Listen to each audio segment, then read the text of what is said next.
இயேசுவில் பிரியமானவர்களே, தவக்காலத்தின் இடையிலே திருச்சபை என்று ஒரு மகிழ்ச்சியான பெருவிழாவை கொண்டாட நம்மை அழைத்திருக்கின்றது. புனித சூசேப்பருடைய விழாதான் அந்த பெருவிழா. இந்த சூசேப்பர் கன்னிமரி அவனுடைய கணவராகவும் இயேசுவினுடைய இவ்வுலகத்திலே அவருக்கு வளர்ப்பு தந்தையாகவும் மிகச்சிறந்த பணியாற்றியவர். புனித சூசேப்பர் கடவுளிடம் ஆழ்ந்த அன்பும் நம்பிக்கையும் கொண்டிருந்தவர். புனித சூசேப்பருடைய வாழ்க்கையில் நாம் இதை பார்க்கின்றோம். புனித சூசேப்பர் முதல்ல இந்த மரியாவை விலக்கிவிட வேண்டும் என்று இருக்கின்றார். மரியாவை வேண்டாம், மரியா ஏற்கனவே ஒரு குழந்தையோடு இருப்பதை அவர் கேள்விப்பட்டு விலக்கிவிட வேண்டும் என்று இருக்கின்றார். இருந்தாலும் கடவுளுடைய சித்தம் அவருக்கு அருளப்படுகின்றது. கடவுளுடைய சித்தம் என்று அறிந்ததும் உன்னுடைய மனைவி மரியாவை ஏற்றுக்கொள்ள அஞ்ச வேண்டாம், அவள் கருவுற்றிருப்பது தூய ஆவியானவரால் தான் என்று உணர்த்தப்பட்டவுடன் மிகுந்த மகிழ்ச்சியோடு கடவுளுக்கு அடிபணிகின்றார், கடவுளுக்கு பணிகின்றார். கடவுளுக்கு பணிவது தான் ஒரு மனிதனுடைய முக்கியமான வேலை. இந்த உலகத்தில் ஒவ்வொரு மனிதனுக்கும் என்ன வேலை இருக்கிறது? முக்கியமான வேலை என்ன? சாப்பிடுவது, தூங்குவது, பிறகு விருப்பம் இருந்தால் கொஞ்ச நேரம் புத்தகங்களை பார்த்து மாணவர்கள் படிப்பது, மற்ற நேரங்களில் விளையாடி கொண்டிருப்பது. வேறு ஏதாவது வேலை இருக்குதா? ஒரு வேலையும் கிடையாதா? அல்லது வேலை இருக்கிறதா? நான் சொன்னது மட்டும்தான். உறங்குவது, உண்பது, விளையாடுவது, பிறகு ஒரு நேரத்தில் எடுத்து புத்தகத்தை பார்த்து அதில் இருக்கிற எழுத்துக்களை படிப்பது அல்லது படிக்காமல் விட்டு விடுவது.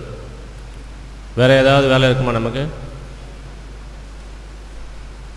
இல்லைன்னு நினைக்கிறேன். வேறு எந்த வேலையுமே கிடையாது. 4 வேலை தான் இருக்குது. அப்படி இருக்க முடியாது. கடவுளுடைய விருப்பத்தை நிறைவேற்றுவது தான் நம்முடைய வேலை. இறைவனுடைய விருப்பத்தை நிறைவேற்றுவதே என்னுடைய உணவு. நம்முடைய சாதாரண சாப்பாட்டை கூட இயேசுநாதர் மிக பெரிதாக எண்ணவில்லை. அவர் இறைவனுடைய பிதாவினுடைய விருப்பத்தை நிறைவேற்றுவதே என்னுடைய உணவு என்று கூறினார். அதுவே போதுமானது. அதுவே நாம் உயிர் பிழைப்பதற்கு போதுமானது. ஏனென்றால் நாம் உயிர் பிழைப்பதே நாம் சாப்பிடுகின்ற சாப்பாட்டினால் மட்டுமல்ல. வேறு எதனால் உயிர் பிழைக்கின்றோம்? கடவுளுடைய வாயிலிருந்து வரக்கூடிய ஒவ்வொரு சொல்லினாலும் நாம் உயிர் பிழைக்கின்றோம். அவ்வளோ சுலபமாக ஞாபகம் வரல குழந்தைங்களுக்கு. பிள்ளைகள் உடனடியாக கண்டுபிடிக்கணும், உடனடியாக கண்டுபிடிக்கணும். நாம் உயிர் பிழைப்பதே நம்முடைய உணவினால் மட்டுமல்ல. அந்த சாப்பாடு கூட நமக்கு உயிர் தர வேண்டுமென்றால் கடவுள் கட்டளையிட வேண்டும். ஒருவர் சாப்பிடுகின்ற உணவு அல்லது மருந்து அவருக்கு உடல் உயிரையும் உடல் நலத்தையும் தர வேண்டுமென்றால் கடவுள் கட்டளையிட வேண்டும். இல்லைன்றால் நமக்கு உயிர் கிடைக்காது. இதைத்தான் புனித சூசேப்பர் செய்கின்றார்.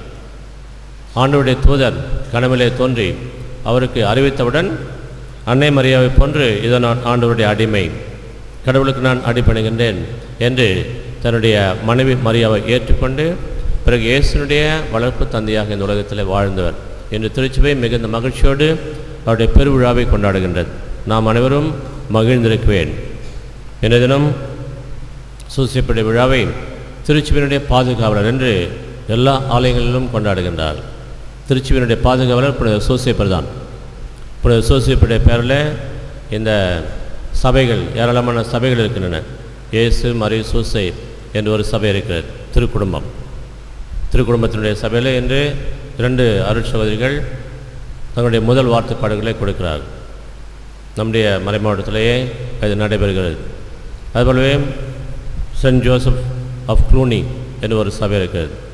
அதுபோல் இந்த ஊரில் இருக்கின்ற இமாக்குலேட் சபைக்கு சூசேப்பரை 2வது பாதுகாவலர் வைத்திருக்கிறார். முதல் பாதுகாவலர் வேறு ஒன்று இருக்கிறது, 2வது பாதுகாவலர் சூசேப்பரை வைத்திருக்கிறார். இப்படியே ஒவ்வொரு குடும்பத்திற்கும், கிறிஸ்துவ குடும்பத்திற்கும் சூசேப்பர் பாதுகாவலராக விளங்குகின்றார். சூசேப்பர் நற்படிப்புக்கு பாதுகாவலர். இங்கே இருக்கின்ற மாணவிகள் 10ஆம் வகுப்பு தேர்வு எழுதப் போகிறார்கள். நிறைய பேர் மற்ற வகுப்புகளில் படிக்கிறார்கள். அவருடைய நல்ல படிப்பு அதுக்கு பாதுகாவலர் புனித சூசேப்பர். அவரை பார்த்து நாம் ஜெபிக்குவேன். நல்ல ஞாபக சக்தி, நல்ல புத்தி கூர்மை, புரிந்து கொள்ளும் திறன், இவையெல்லாம் கடவுளுடைய வரம், ஆவியானவருடைய வரம். தானாகவே வராது. நம்முடைய சக்தினால் நாம் அறிவாளிகளாக மாற முடியாது. கடவுள் நமக்கு தரக்கூடிய அந்த அருளினால்தான் நாம் நல்ல மாணவர்களாகவும் நல்ல படிப்பாளிகளாகவும் நல்ல மனிதர்களாகவும் இருக்க முடியும். ஆக அன்பு சகோதரர்களே, என்று புனித சூசையப்பர் வழியாக நம்முடைய தேவைகளை கடவுளிடம் எடுத்து கூறி கடவுளிடமிருந்து நாம் ஏராளமான அருள் வரங்களை புனித சூசையப்பர் வழியாக அடைவோமாக. ஆமென்.